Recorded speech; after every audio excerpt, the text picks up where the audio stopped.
sommes-nous vraiment? Sommes-nous ce que l'on prétend?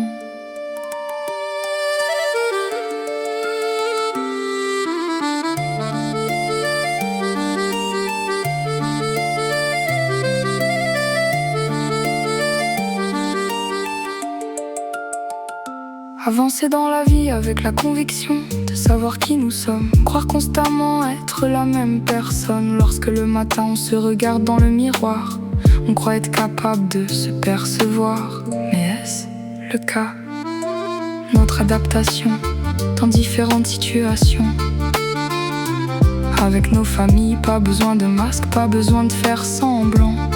Ils nous connaissent suffisamment. Quand dans la société actuelle tout nous pousse à être parfait, nous incite à nous ajuster. Dans l'amitié, nous cherchons la loyauté. Pour préserver la complicité, parlons du professionnel et de l'image imposée. Être irréprochable pour ne pas devenir remplaçable. Souvent obligé nos idées de les oublier pour ne pas être mis de côté. Et pour finir l'être aimé, la personne la plus amène de nous montrer notre véritable individualité. Selon les interactions sociales auxquelles nous faisons face, de visage nous changeons. À force de s'adapter à ceux qui nous entourent, qui sommes-nous quand personne ne nous regarde? Après les regards on court en restant constamment sur nos gardes. Qui sommes-nous quand il n'y a personne autour? Sommes-nous simplement une variante de façade?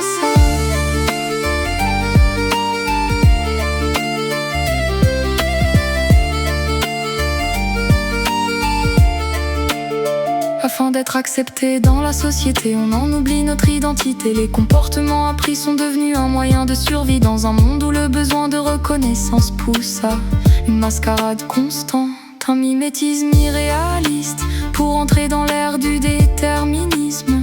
Les masques servent de préface pour garder la face, un vieux réflexe acquis pour maintenir la corrélation et combler notre besoin de validation. Habitués à les porter, ils deviennent notre réalité. Selon les interactions sociales auxquelles nous faisons face, de visage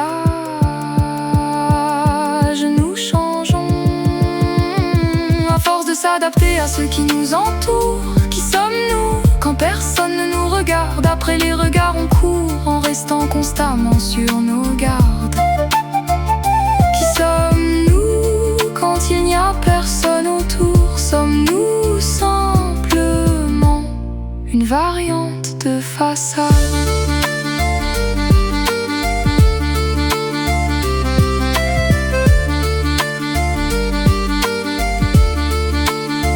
Et si même ce reflet présent dans ce miroir n'était encore qu'une version de nous illusoire? Et si l'image qui renvoie n'était qu'une construction mentale d'un mécanisme fatal causé par une société implacable, une capacité à s'adapter aux attentes demandées?